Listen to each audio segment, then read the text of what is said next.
দক্ষিণ এশিয়ায় খ্রিস্টান রাষ্ট্রের গুঞ্জন, কথাটা শুনে কেমন লাগতেছে?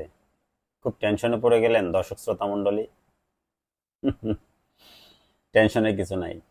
এমনই একটি খবর প্রচার করেছে আজকে নয়া দিগন্ত, একটু পড়ি দেখি কি লিখেছে। দক্ষিণ এশিয়ায় একটি খ্রিস্টান রাষ্ট্র প্রসঙ্গে আলোচনা ব্রিটিশদের ভারত উপমহাদেশ ছেড়ে যাওয়ার সময় থেকেই ছিল।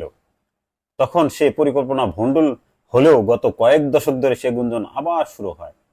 মিয়ানমারের চলমান গৃহযুদ্ধ, কয় মাস আগে বাংলাদেশের প্রাক্তন প্রধানমন্ত্রীর কথা বলা, অতি সম্প্রতি বাংলাদেশ ভারতের একচেটিয়া আধিপত্য থেকে বেরিয়ে আসা, এবং বাংলাদেশে যে ত্রিপুরার মুখ্যমন্ত্রী একটা কথা বলছে যে পার্বত্য চট্টগ্রামকে আলাদা রাষ্ট্র হিসেবে তারা ঘোষণা করবে, সব মিলে আসলে নতুন একটি চিন্তা দানা বাঁধতে শুরু করেছে।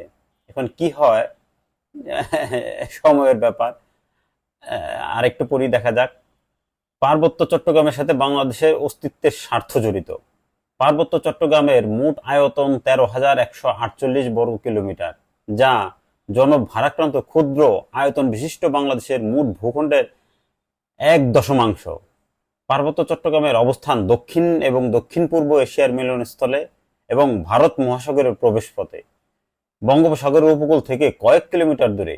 এ অঞ্চলের সীমান্ত সংলগ্ন ভারতের উত্তর পূর্বাঞ্চলে মিজোরাম, মণিপুর, নাগাল্যান্ড, আসাম, মিয়ানমার ও আরাকান, শান, কাচিন ও চীন প্রভৃতি প্রদেশ অবস্থিত। পার্বত্য চট্টগ্রামের সংঘবদ্ধ আকৃতি প্রস্থের তুলনায় দৈর্ঘ্যের কয়েক গুণ বেশি হয় এবং পার্বত্য চট্টগ্রাম সহ চট্টগ্রাম কক্সবাজার অঞ্চলগুলো বাংলাদেশের বৃহত্তর ভূভাগের সাথে দুর্বলভাবে সংযুক্ত অভিক্ষেপিত ভূভাগ। রাঙামাটি থেকে 30 কিলোমিটার দূরের দেশ প্রধান সমুদ্র বন্দর চট্টগ্রামের অবস্থান। কাপ্তাই থেকে 50 কিলোমিটার দূরে বঙ্গোপসাগরের উন্মুক্ত জলরাশি গভীর সমুদ্রের শুরু। মানে এমন একটা পজিশন পার্বত্য চট্টগ্রামটা, মানে খাগড়াছড়ি, রাঙামাটি, বান্দরবন, ফেনী, কুমিল্লা, লক্ষ্মীপুর, এদিকে নোয়াখালী, চট্টগ্রাম, কক্সবাজার, আর ওইদিকে রাখাইন, এগুলো এমন একটা পজিশনে অবস্থিত। আর ভূ প্রাকৃতিক অবস্থান দিক থেকে এত সুন্দর একটা জায়গা। এখানে আছে সমুদ্র, এখানে আছে সমতল অঞ্চল, এখানে আছে পাহাড়। সুতরাং একটা খ্রিস্টান রাষ্ট্র তো করা যায়, কি বলেন দর্শক শ্রোতা মন্ডলী?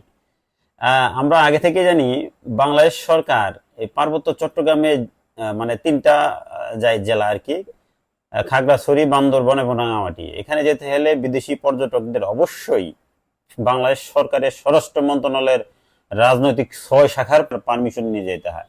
কারণ তারা কি জন্য যাচ্ছে সেটা বাংলাদেশ সরকারের গোয়েন্দা বিভাগের NSI, SB, Bangladesh police, PBI, RAB, Bangladesh সেনাবাহিনী সবার একটু ভেবেচিন্তে ডিসিশন দিতে হয় আসলে এই বিদেশি লোকগুলো কেন যাচ্ছে।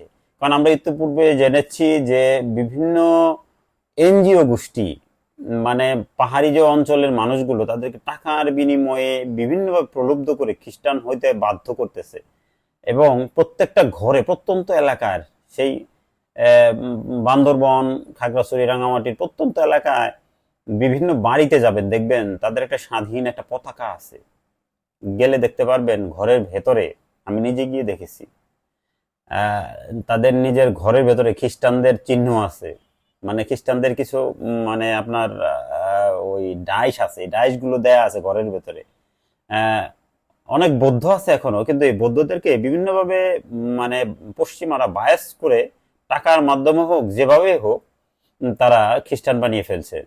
ম্যাক্সিমাম পাহাড়িরা এখন বলা চলে খ্রিস্টান। কেন? কারণ বিদেশি এনজিও সংস্থাগুলো হাজার হাজার কোটি কোটি ডলার এখানে ইনভেস্ট করতেছে একটি খ্রিস্টান রাজ্য জানিয়ে এখানে, বা খ্রিস্টান প্রদেশ, খ্রিস্টান একটি আলাদা রাষ্ট্র যেন এখানে বানানো যায়। সেই অনেক আগে থেকেই তাদের প্ল্যান পরিকল্পনা। সম্প্রতি বাংলাদেশ সরকারের শেখ হাসিনা একটা ঘোষণা করেছিল না, যে সেন্ট মার্টিন মার্কিন যুক্তরাষ্ট্র নিয়ে যেতে চায়, আর হইলো ওই পার্বত্য চট্টগ্রামের কিছু ডিস্ট্রিক্ট মিলে তারা একটা খ্রিস্টান রাজ্য বানাতে চায়। বিষয়টা কিন্তু একেবারে অমূলক না, যাই বলেন। অলরেডি আমরা 3 পার্বত্য এলাকায় সহিংসতা দেখছি। তারা কিন্তু অলরেডি ঘোষণা দিয়ে ফেলছে যে আমরা ইন্ডিয়ার সাথে যেতে চাই। আরেকটা গোষ্ঠী ঘোষণা দিচ্ছে যে আমরা স্বাধীন রাষ্ট্র চাই, কি বলে, জুমল্যান্ড। অলরেডি কিন্তু আমরা দেখতেছি। এখন এটার আলটিমেট লাস্ট কি যে হয়, এবং বিভিন্ন প্রত্যন্ত এলাকা থেকে বাংলাদেশে যে আর্মির ক্যাম্পগুলো তারা সরে যেতে বাধ্য হয়েছে, কি জন্য? এই পাহাড়িদের তোপের মুখে। এখন আল্লাহ ভালো জানে আমাদের রাষ্ট্রটা আসলে আম, মানে এক থাকবে নাকি ভবিষ্যতে ভাগ হয়ে যাবে, এখন এটা দেখার বিষয়। তবে অবশ্যই আমরা চাই না, আমাদের রক্তের শেষ বিন্দু দিয়ে হলেও আমাদের রাষ্ট্রটাকে এক রাখতে চাই। দরকার পড়ে আরেকটা যুদ্ধ করব আমরা। ভালো থাকবেন দর্শক শ্রোতা মণ্ডলী। আসসালামু আলাইকুম।